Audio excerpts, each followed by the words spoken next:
Hi,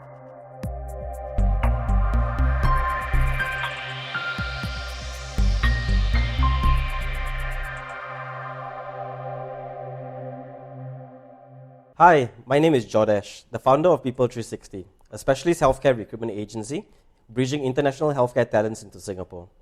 Today we have a special guest, none other than Paulo Breech, a Filipino nurse who has been working in Singapore for the past 14 years.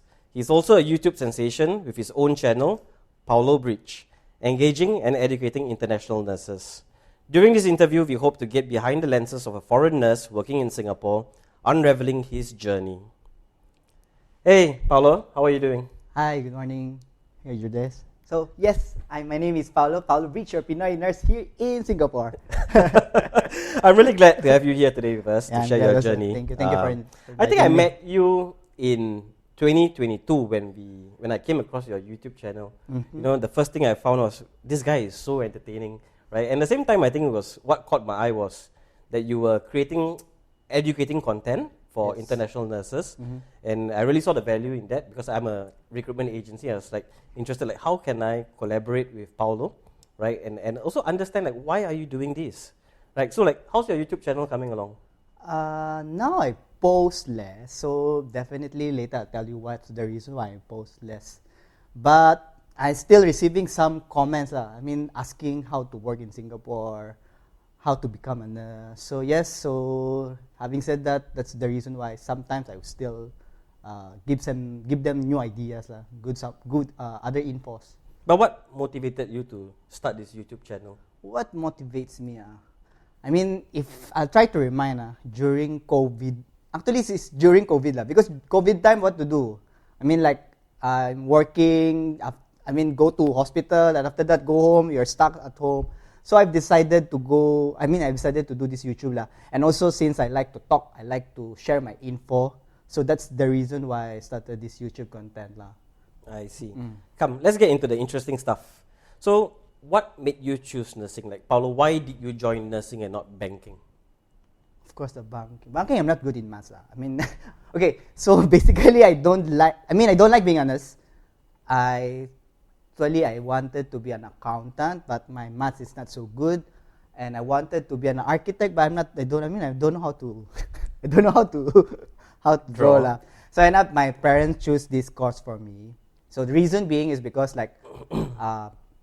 it's quite in demand in overseas.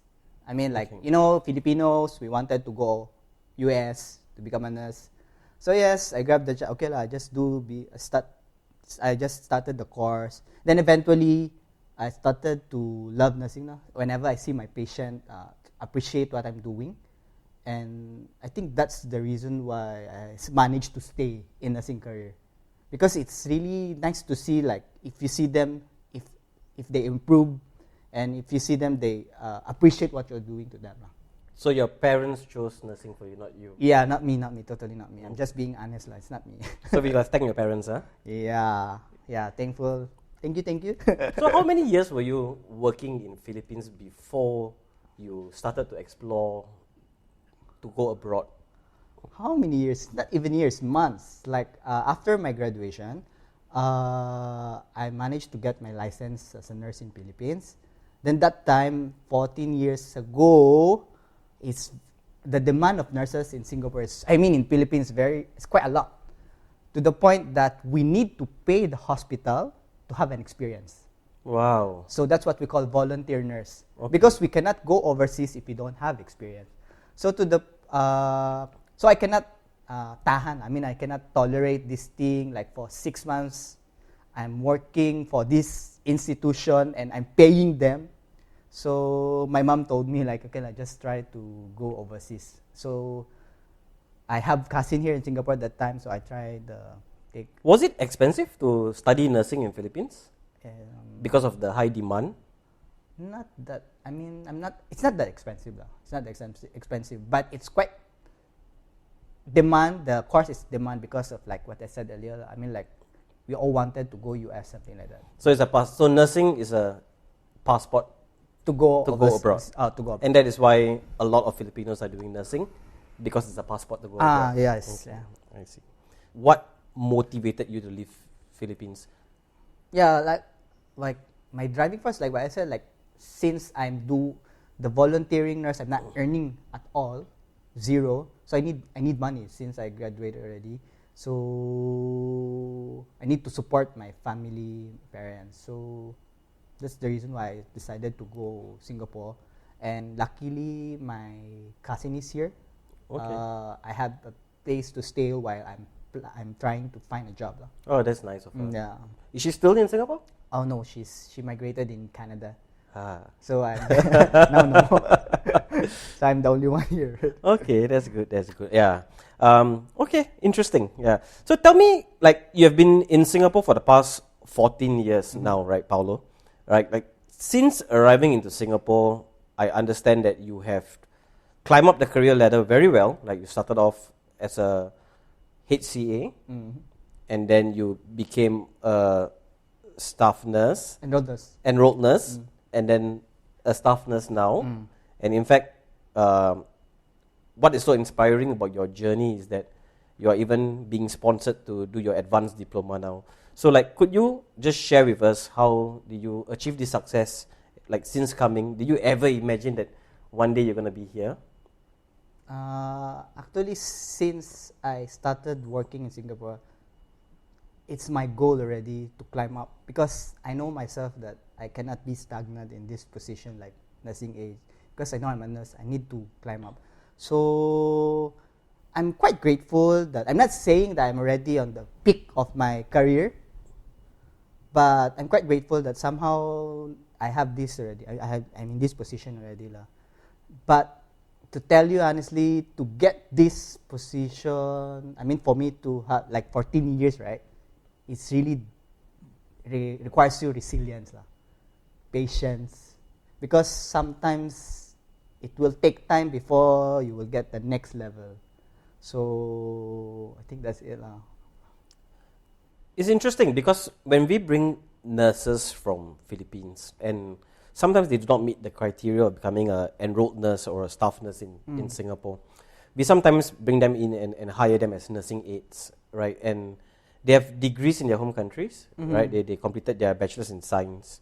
Like, in your journey, how did it feel being downgraded from being a staff nurse in your home country when you were working as a trainee staff nurse, and then you had to come in as a nursing aide? Like, how did it feel to you personally? I feel down that time, to be honest, because I mean, like, I'm a nurse in Philippines, and when I stopped working here, I'm a nursing aide, and to the point that what I'm doing, I'm mopping the floor, I'm doing other things also, like doing cleaning service also. So it's beyond what I've learned when I study. So I feel so down. But I mean, if I will think that way, I will not progress. So that's the reason why I aim to be promoted, to be sponsored to become enrolled nurse, and after that to become a registered nurse now. So at first it's really difficult. It's difficult to accept. That's why now I keep telling those who are in my YouTube content, I will tell them, like, if you are a registered nurse in the Philippines, I suggest you to come here as a RN instead of EN or NA, because it will take time. The promotion itself will take time. Sometimes you will get fast, sometimes you will get slow, so you don't know. There's an uncertainty about this. Correct. And I'm sure also it beats down on someone's ego, right? Like, if you're a staff nurse in your home country and you come back down and you do a non-nursing, if I am that person, I would probably question myself, then why did I do my degree? Like, why did I study for 4 years? True. Right? And you end up just doing other things. Correct. And I think, like, the driving force for that, for people, is actually just the money, right? Because they're earning more, so that's why they are willing to do a lower level job in Singapore. True. But obviously that does not align with their career goals, right? So, as for yourself, like, how did you adjust working in Singapore, being in a different healthcare system? I understand that your tenure was short in Philippines. You only worked for a few months as a trainee nurse. But was there a big contrast, like, in Philippines versus Singapore when you first came? Actually, I'm quite lucky because since I started in a lower position, the adjustment is not that really big. Only the adjustment is on how you will talk to your patient, because language, always language barrier, the culture itself. So how do I manage to adjust on this is the time when I was working in nursing home is You need to talk. You need to talk to your patient. You need to communicate. You need to know the culture or the relatives of the patient. So, but to add point on this is like for now, what I observe for those new nurses who are coming here in Singapore to straightly become a staff nurse or registered nurse, they have this culture shock on the technologies because totally different lah. Like they said, more on computer based. Where in the Philippines, I think they still use paper to do the documentation, and like what I said, the machines are more advanced, I guess. And yes, language is also a part, and also the culture. This is the current now what I observe for those new nurses. You mean the cows, right? The cows, the computer on wheels. Computer on wheels. On how to do documentation, Epic. It's quite all advanced which is this is something for them quite difficult. Correct. So like when we go to overseas to interview foreign nurses, I think that is also one of the important questions the panel of nurses do ask the interviewees. Like, hey, what is your IT literacy level? Like, are you all still paper and pen based, or are you all using IT systems? Because they have to pick up IT systems because almost everything is electronic in Singapore now, right? Yeah, it's nice. What was the most difficult transition or the most challenging part when you first came into Singapore? Like, it could be work, it could be culture, it could be society. It's never easy for someone to migrate to another country. You don't have your family, you don't have your friends. Like, what was the most challenging thing, if you can recall, right? Okay, I'm trying to recall. Because when I came here in Singapore, to be honest, my goal is to find job. So even I find it difficult to find a job, I never give up finding a job. I think, the story is like to the point like I first applied first in hospital, and definitely since I don't have experience at all, I cannot get it. Then I give up. Then to the point like I apply in food and beverage, I apply in coffee bean. Then the manager in coffee bean told me, I said, hey, why you're a nurse, you're applying for barista. Yeah, I can do it. No, you just continue being a nurse. And this one I shared in my YouTube. I want to share it again. This one memorable. So I went in Japanese restaurant. I passed the interview.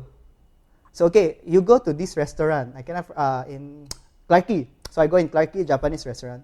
They asked me to cut onion. So definitely they want to see my skill, right? I cut onion slowly. So I know already the result lah. So I never get. So I end up. So I said no. I think my career is more on nursing. Then I opted for nursing home. Then I managed to find job in nursing home. I think that's the difficult part, like applying job that time. Other than that, because I'm very determined to have a work here in Singapore. So those language barrier, those culture, I managed to overcome it.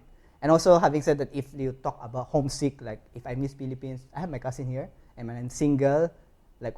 So that's why I managed to overcome it. So it's not really, I cannot remember any big factor. So guys, remember he's single, right? Okay, so you talk about culture, you talk about language, right? Like, how big is it a difference? Because Filipinos do speak English, and here in Singapore we do speak English. So like, I think like when it comes to specific to the healthcare sector, what did you have to do, or why was it a challenge language when we are all speaking English? Okay, I was smiling because the way we speak. Now they keep saying, my friend, you speak like Singlish already. When you speak like very fast, I think that's the reason. All my new workmates, they will tell, I cannot understand because it's too fast. And one more thing is, Singapore use Europe. British English. And Philippines use American. So just comedy part. So that time in nursing home, my manager kept telling me, so keep this thing, your patient thing to the cupboard. What cupboard? I don't know what's cupboard. So I even CUPBOARD. What was that? I keep because we call it cabinet. I think cabinet is more in English, right? And the cupboard is more on the British side. So this is the thing now, and like I said, how fast we talk here. So I think also a factor. And also, some patient will only talk their dialect, Chinese, Malay, something like that. That could be tough, learning a new language. And what do you specifically do to pick up dialects in Singapore? Like, again, I know, like, that if you're working in a nursing home, your patients are generally elderly. They are in their 80s, 90s, 100s. And back then, English was not the main form of communication. They all spoke in dialects. There was not much English-speaking schools. So what did you do to relate to your patients and able to communicate with your patients? So since in nursing home that time, you always with the same patient every day, so you need to keep talking to them. And by signaling, okay, Bera, they will point there, go kinching, pangsai, something like that. So they will point what to do. So somehow I've learned this thing, like makan, mandi. So then also the company itself will send us for some language courses lah. But it doesn't. I mean, I think you really need to talk to the patient, because attending the class also doesn't. Correct. Language is all about. Doesn't go in. It's all about practice. Right? Practice. You really need to practice it. So you mentioned a few words: berak, makan. So these are all our local dialects. Like, so can you say something in Mandarin for us? Wait. I'm quite shy because I've studied Mandarin, Hokkien, nothing go in here. I forgot everything. What's that? I can count, I guess. Wow. I can sing some Chinese song. I can sing, but I don't know what's the meaning lah.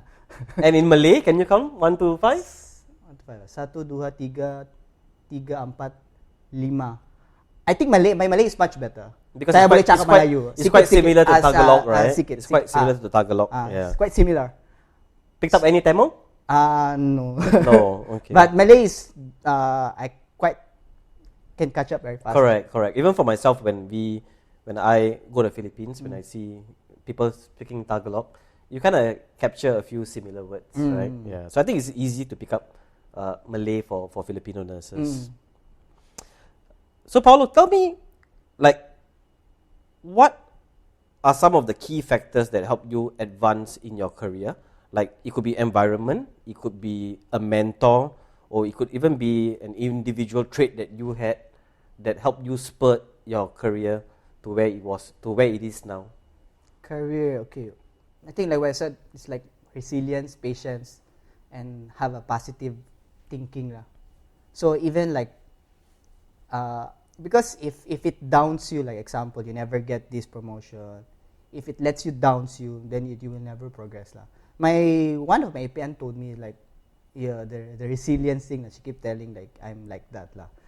But also, if we will talk about institution, actually it also institution will play a role with this, because sometimes some institution you will progress faster, some institution you will progress very slow.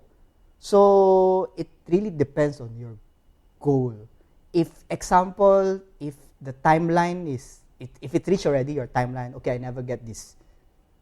I mean, maybe it's time for you to talk to your manager already. Why I never get? If there's nothing happening, just go.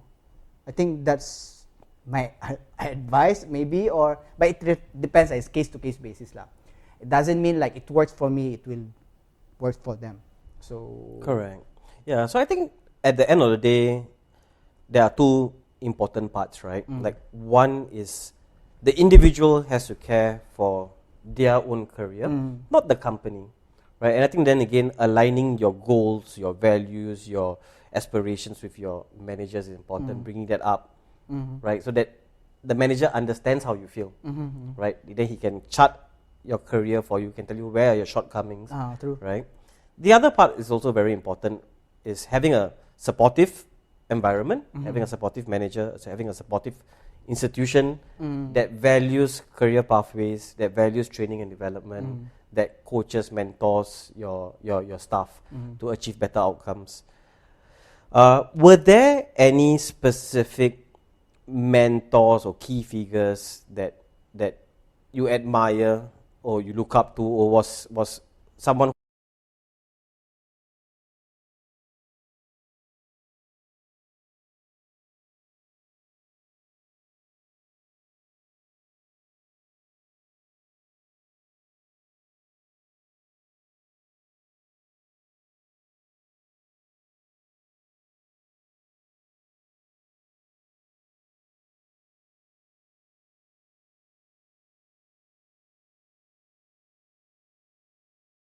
who played a critical role to define who you were today in Singapore? There's no specific mentor because it's already like it's my been in 3 institutions already. So in these 3 institutions, different institution, I got mentors like I supports me. So, oh yeah, I was thinking like something like I have this behavior like I like to make proud those people who support me, and those who try to pull me down. It's my motivation to show them that I can do it. This is part of my. I'm not sure if it's a good trait, but it's really me. So, but I cannot really say who is my someone because I cannot remember because I've met many people already. But yeah, there's one. I mean, a lot of goods, a lot of. I mean, like there's some bads also. Correct. There's this phrase that I heard on a podcast. It's not about proving them wrong, it's about proving them right.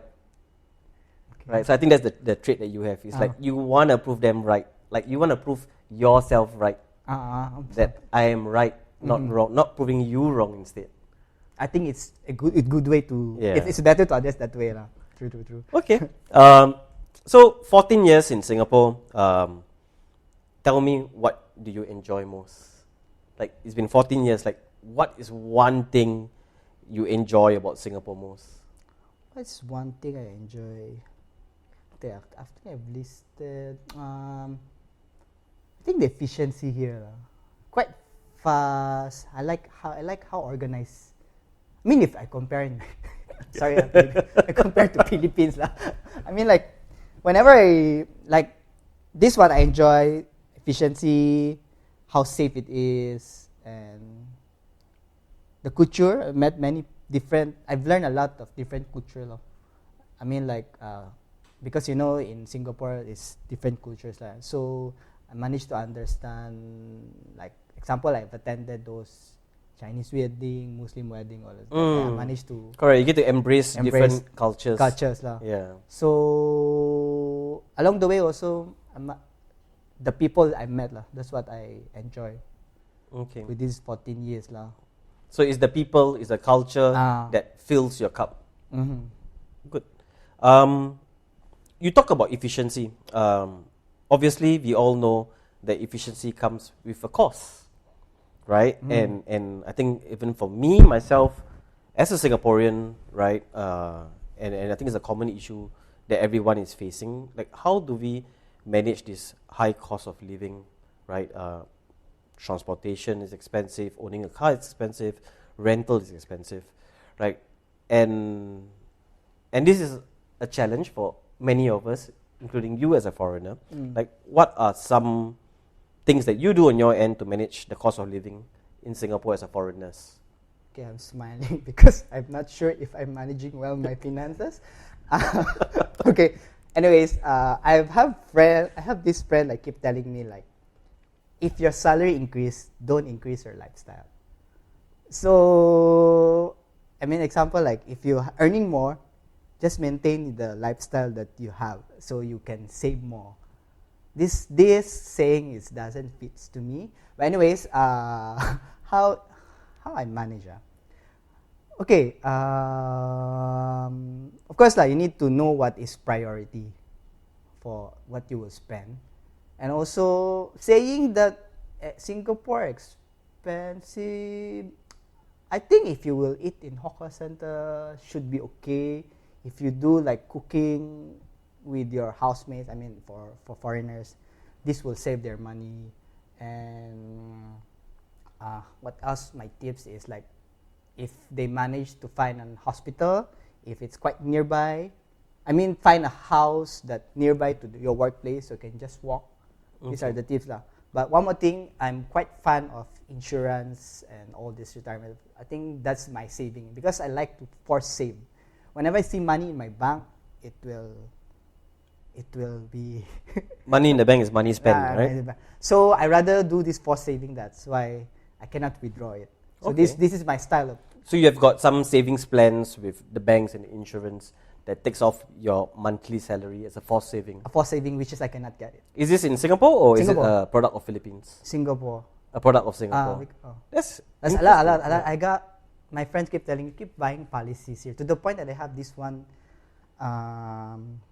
My financial advisor Singaporean said, "Hey, your policy is like Singaporean policies, local policy, because you like to take retirement.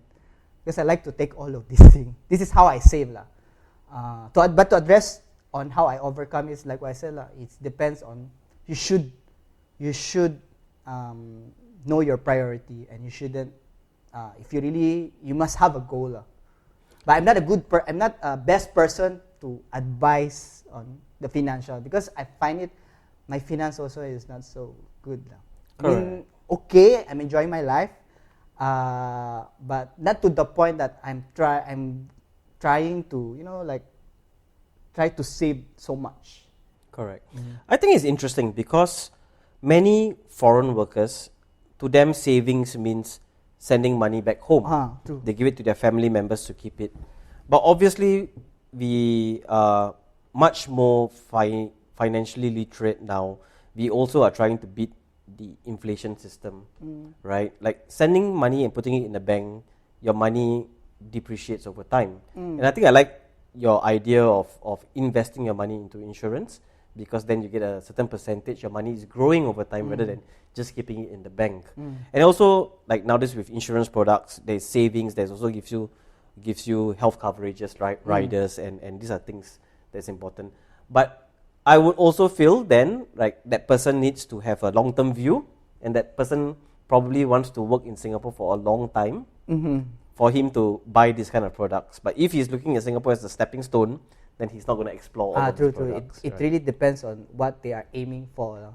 I mean, like either it's just a stepping stone, or actually I want to add up more regarding like some foreigners, like Filipinos will send money back to the Philippines. Yeah, it's good to support your family, but you must make sure that you also have your own savings. Correct. I hear many horror stories from nurses that I've interacted or that I've brought in the past. You know, every month they are sending back $1,000 to their families. They go back after 2 years. They see their parents and they ask them like, "Hey, what happened to our savings?" Truth to be told, there's nothing, because again, there are relatives, there are neighbors, and maybe it's not to blame the parents, but they tend to help their barangay, right? Their estate people, and they say, "Okay, you got no laptop, my son is working in Singapore, let me sponsor you," and they do not know how to say no. And again, then, what was the point of working in Singapore for 2 years and then to come back to realize that you've got no savings? I think that is very painful, right? Yeah. Talking about family, Paulo,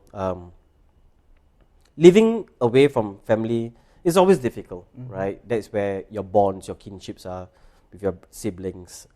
So, like, what do you do to closen this gap between your families in Philippines and you? How do you still maintain this relationship with your loved ones? I think, now it's more high tech, right? Like the technology, you can always video call, you can always call them. I think that's one point. And also now, I go home often. It's like 3 times per year should be okay. 3 to 4 times a year. This is how I maintain so at least I can still have a constant bonding with them And do you fly your parents down to Singapore? Yeah, also sometimes. How often have they been? No, the one is not often. Like if there's any occasion to celebrate. But for me, I will always. You will always fly back. Yeah, because it's easier for one person. After all, they are getting older also, right? Okay. 14 years ago, was there WhatsApp video calls? 14 years, yeah, definitely. Okay. But 14 years ago, since I'm still in the lower, my earning is not that much. I managed to go back only in the Philippines every 2 years. Okay. So that's the difference that time lah. But yeah, we can always communicate in Messenger, I think Facebook that time lah. Do you still feel like, does it get lonely working in Singapore as a foreigner? Now? Actually, no. I don't feel like I'm... Sometimes I don't feel like I'm...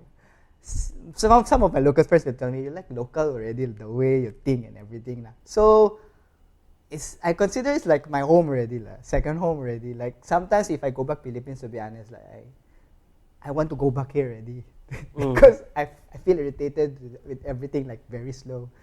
There's a pros and cons lah. But yeah, if I'm here, I don't feel. Maybe I got occasion. Yes, definitely I will. I will feel sad a bit. But in the normal days, I'm fine. If I am your employer, I'll be very happy. Like when you go to the Philippines, you're thinking about Singapore, right? Like example, like I'm 1 month already in the Philippines lah. Like maybe it's time to go back for me already. Not because of money, but sometimes because of like you just miss the things that you're doing here lah. Something like this. Okay. Paulo, as a foreign nurse, do you think Singapore is a safe place to work? Definitely, I would say yes. Okay, how can I?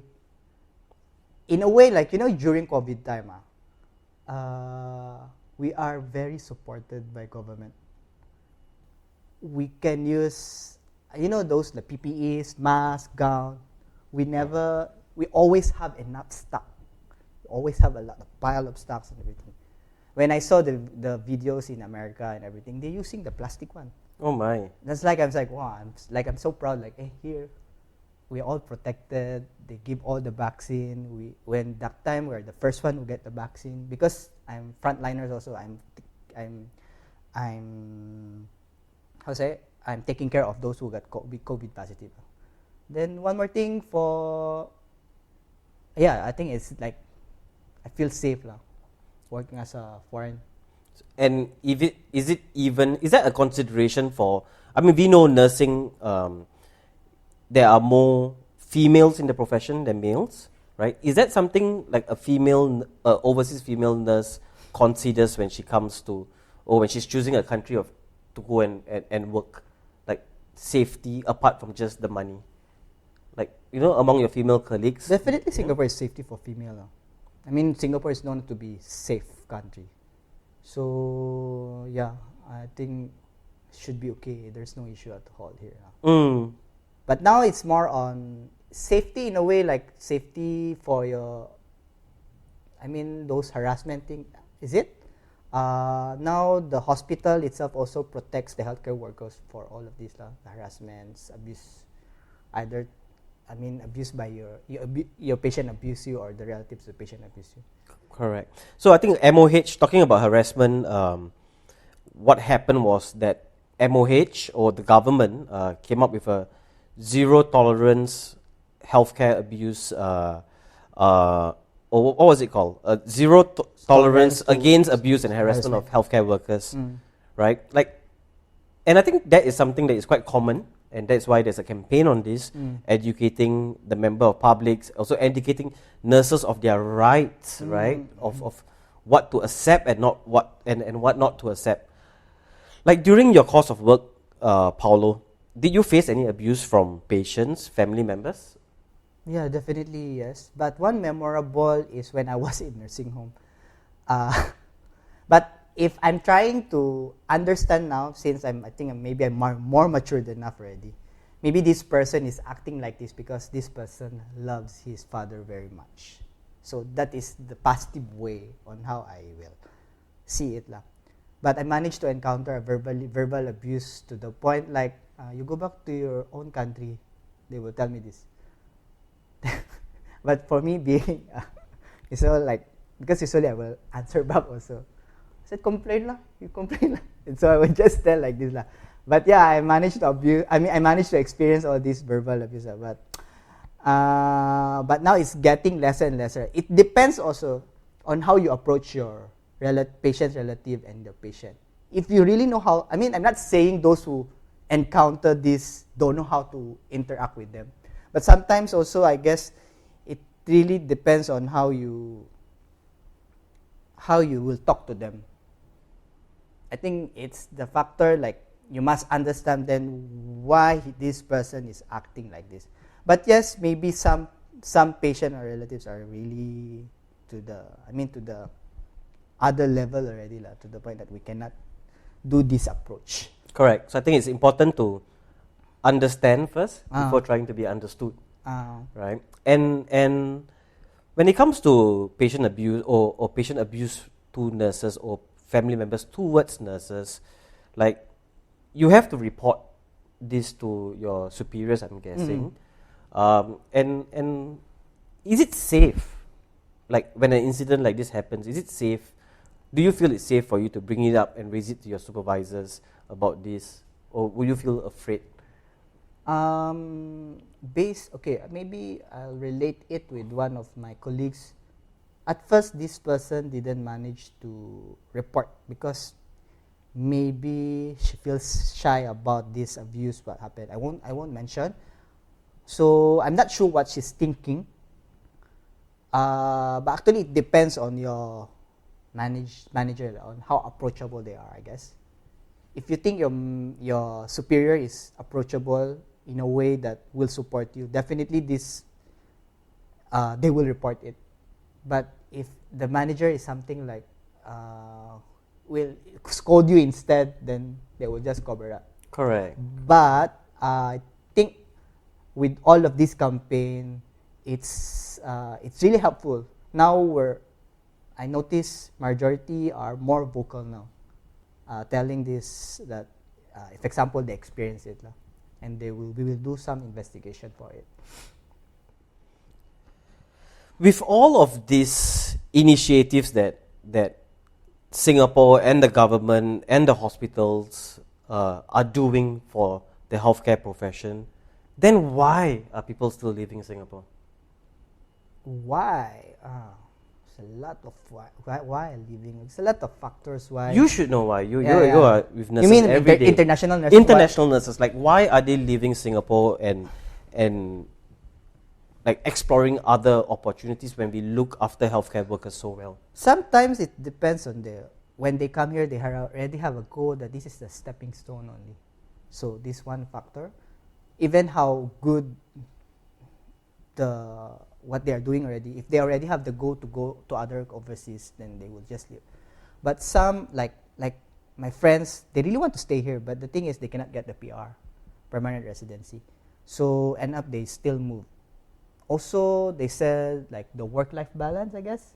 Work-life balance is too, always like about work. And also, I guess salary is not that competitive compared to other first world country, I guess. But for my case, I have plans to stay here. But my PR has been rejected many times already. So, but I will still try to apply again. So maybe these are the factors why they are moving to other countries. But why is permanent residency important? Okay, why is important? You need something as stability that I can stay here in this place. And in a way that, for me, which is I'm more on career, I'm not saying in career progression, PR is a thing as well. It will limit your career progression if you're not PR. Okay, that's interesting. So, I could be a foreign nurse doing the job, and you could be a PR nurse doing the same job, but I might have lesser growth opportunities because I'm holding a foreign pass. Yeah, in a way that, because why will I give you more if eventually you will move? Comparing to you're already a PR here, that you already have plans here, so I will invest more to you more. But doesn't mean this person is holding this visa. Doesn't mean they don't have plans to stay. So that's true. It's a thing, but it's happening. But not all. You can see some institution. You will see a lot of international nurses progress, even they're not PR. So different institution got different practices lah. But what I said earlier, also PR is a big thing as well for career progression and stability. You mentioned second point, work-life balance. That work-life balance is something that I think everybody is trying to balance, right? Or harmonize into their lives. Like, do you feel as a foreign nurse or as a nurse in Singapore, like, can you achieve work-life balance? Okay, for me, I'm okay. I'm single, so no issue. I feel like my work-life balance is okay. But for some, they find they cannot achieve it to the point. Okay, in what way they are talking about this work-life balance? To the point like you're already at home, you're still receiving a calls about works.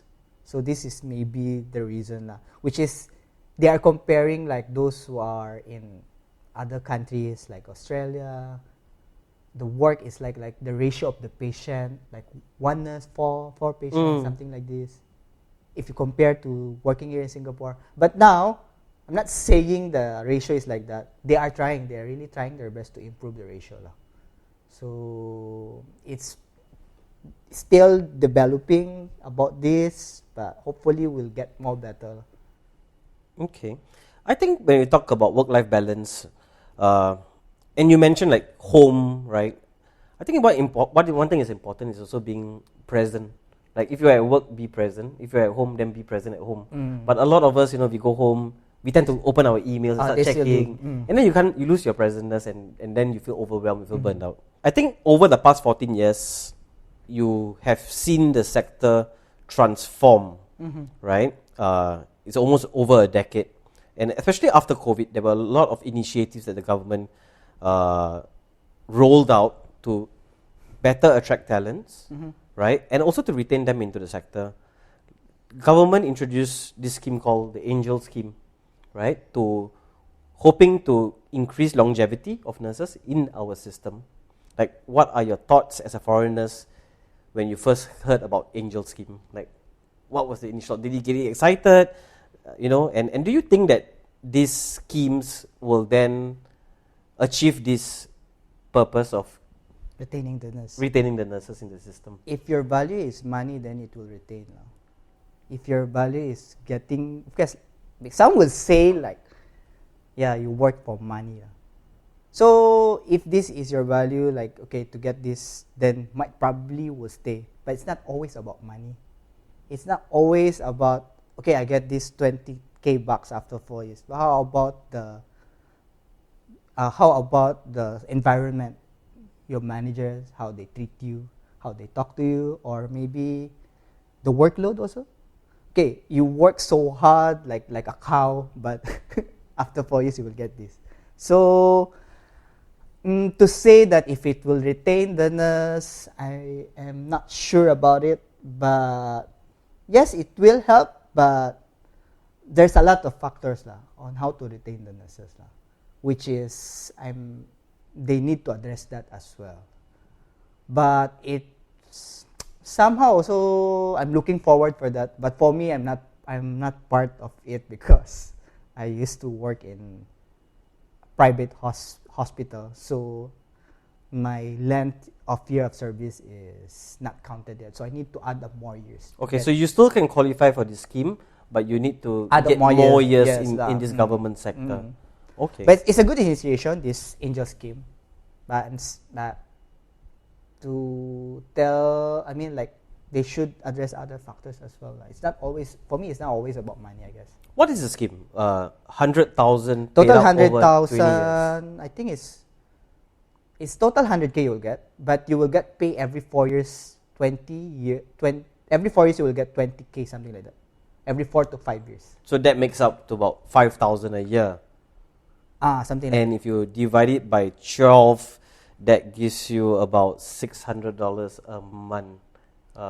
I know you studied. You wanted to be an accountant. I'm right? not good, man. I must. I let you go. So yeah, but it's something like that. Like 20, but you need to fulfill the year of service. Okay.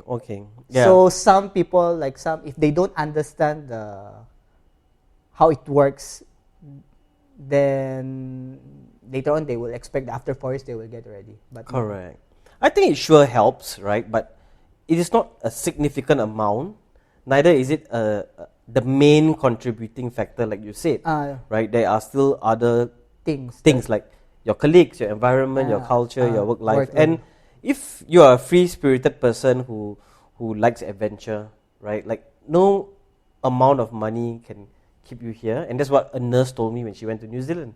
She says like she is looking for that culture, that environment, that that ability to live that wild side of life, right? But where else in Singapore, we are a city life that can't offer her that, and money is not the value item for her. Maybe she haven't go to Makrichi. Macritchie. That's something I do quite often. You should join me. Yeah. Okay. So we now know why nurses are leaving Singapore. Let's talk about like where are they going to? Like, I'm sure there are whispers in the wards that you hear. Like, hey, Not whisper. Majority of my friends are my circle of friends are really planning to move already. So I have friends going to US, just waiting for visa bulletin. So recently, one of my friends already in Australia, and she's been trying her best to convince me to go there. So she's enjoying her being a travel nurse. And I have one friend in UK. So yeah, these are the countries: UK, US, Australia, New Zealand. okay. I see that there is a commonality in these countries. Australia, US, UK, New Zealand. They are all in the western parts of the world. Is there any reason, or are there any reasons why people are choosing these countries? The same reason why they leave Singapore. Because they can't get their PRs. Yeah, families, salaries, work-life balance. So these countries offer permanent residency. My friend already got all. So it's like I've seen one of my friend, they already got residency in UK, and the other one is just waiting also as well. And they even have house there. Wow! So they own their own house. In UK they have. The US part, US quite. I'm not sure about US, but US I think it's more on earning. US really they earn a lot. The nurses there earn a lot. Do you have like a figure? What do you mean by a lot? True. I don't have figures. I should ask them. Like, is it double of what a I Singapore nurse I earns? think maybe double. I'm not sure. I'm not really sure, but they said it's more. Okay. But of course there are taxes that they need to think about also, right? True. Yeah. Which is, I guess, in Singapore, the tax is more, a bit lesser. That's the other pros that we So I think that's the pros of Singapore. I think we are also a very low tax state, right? Even for businesses to operate, we are generally quite low tax. For individual incomes, we are low tax. I think that's also a consideration point for foreigners, is that they shouldn't be looking at that total income, but what is the income after tax? Correct. Because that is what is your disposable income that you are able to spend, right? Yeah. Wow. I mean, there's a pros and cons. I mean, I'm not saying that Singapore income is, for us is low. I mean, in Singapore, we receive a lot of bonuses. I mean, if you're working in a government institution, you will receive a lot of bonus. And like I said, tax. So there's pros and cons. Even they earn a lot there, the tax is higher. What do you mean by bonuses? Because maybe for our listeners, right? Like in Philippines, or when we go to India to do recruitment, they always just get a 12-month salary. And when we tell them this concept of bonus, it's something new to them. They're like, oh, what is 13 months? What is performance? What is institutional bonus? Because to them, it's just they earn 12-month salary. Maybe you could just shed some light on like the bonus structures as a nurse in Singapore. It's like in 1 year, you will get additional 1 month salary. We call it 13-month bonus. And also additional from that, you will have additional 1 month again. Either it's an institutional bonus or from government. So it's like in 1 year, twice a year, you will receive an extra 1 to 2 months of your salary, something like that. So you're getting about 14 to 15 months salary a year. 14 to 15, I think maybe until 16. And is this across the board for even like the nursing homes that you used to work before, private hospitals and government hospitals, or is it different? I think government will give more. Government's a lot, but the difference in private, the basic salary is higher. Okay, but but the total salary is much more in government with all the bonuses. They said it's quite similar only. Okay. Because I'm not really sure of how big the salary in the private institution, but if you will total the annual salary, there's a bit difference only, they said. Yeah, I think the government is doing a good job in terms of pushing or bridging the gap of government and private healthcare. You know, you have got MOH salary guidelines, you've got NCSS salary guidelines, you have got the ILTC, ILTC sector. sector salary guidelines. I think at the end of the day, they want to have some parity between the sectors where they are paying a benchmark salary, right? So I think that now addresses that gaps within each sector. Yeah. So Paulo, if I am a foreign nurse in my home country and I'm looking to work abroad, and Singapore is one of my considerations, what would you tell them? Like, what do they need to know before applying for a job? What do I need to tell them? Of course, you need to watch my YouTube first. No, I'm just joking. All my advice there. But kidding aside, it's more on, okay, you need to do some research. I mean, of course, if you plan to stay in Singapore, you need to do some research. What is the culture, how it looks like, and everything. And also, you need, I mean, like what I said, sometimes you cannot get direct hire from the hospital. So you need an agency, a credible agency that can support you. Not that an agency only will just, after they employ you, they will just throw you to the hospital ready for work. And try not to bring your senior attitude. I think that's the sometimes I noted, they've been working so long already in the Philippines. And when they start working here, the senior attitude is there, I'm senior in Philippines and I'm doing this. So it's really different. You need to go down first because you're new to this country, you're new to their protocols, you're new to what they are doing. So you treat yourself as a new staff. So this is the thing that you need to how to survive, I guess, some of the tips. I see.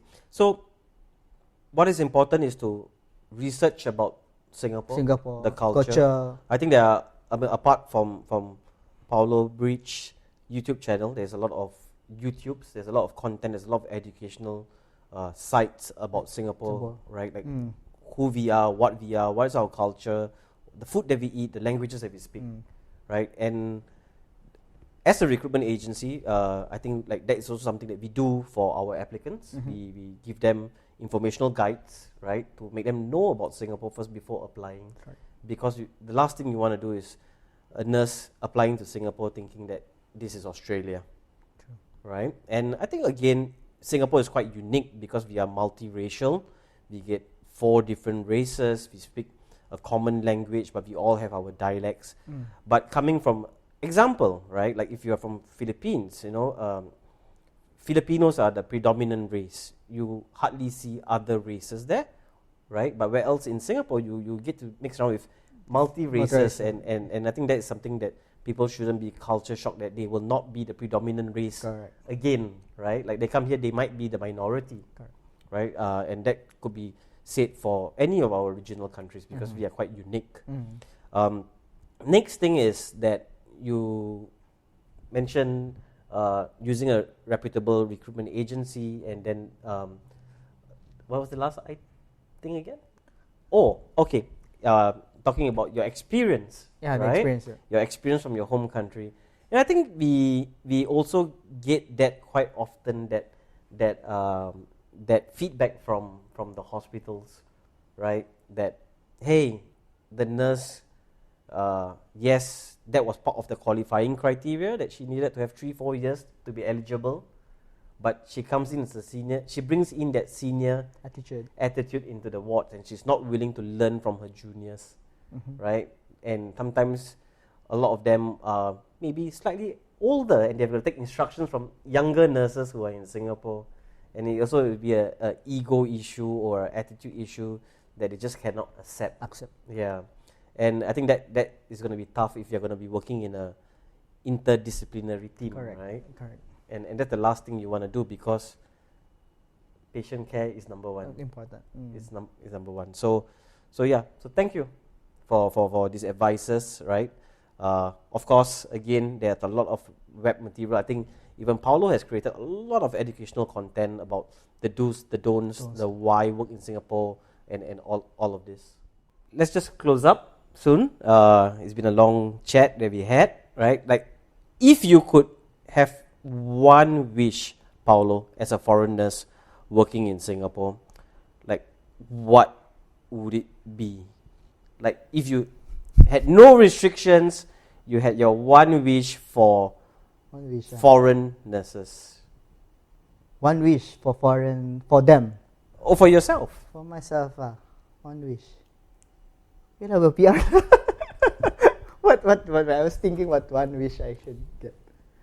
I think a PR lah. I want to stay here already lah. I think one wish I get. So if I was a genie and I had a lamp, give me a PR. and then I will rub the lamp and give you a permanent residency. Yeah, I think should be okay. Yeah. So for the guys in the government, you know, if you are listening to this, please consider Paulo's PR application. Yeah. Right? I was laughing because I was thinking what to wish. Yeah.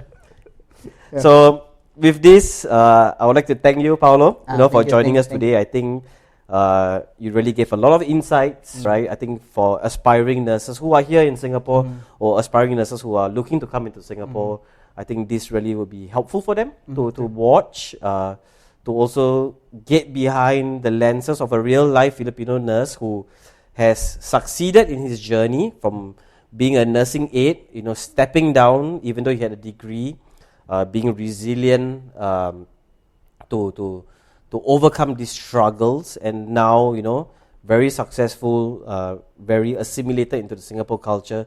He loves it so much that he wants his permanent residency. So, thank you, Paulo. Thank you so much. Thank you so much.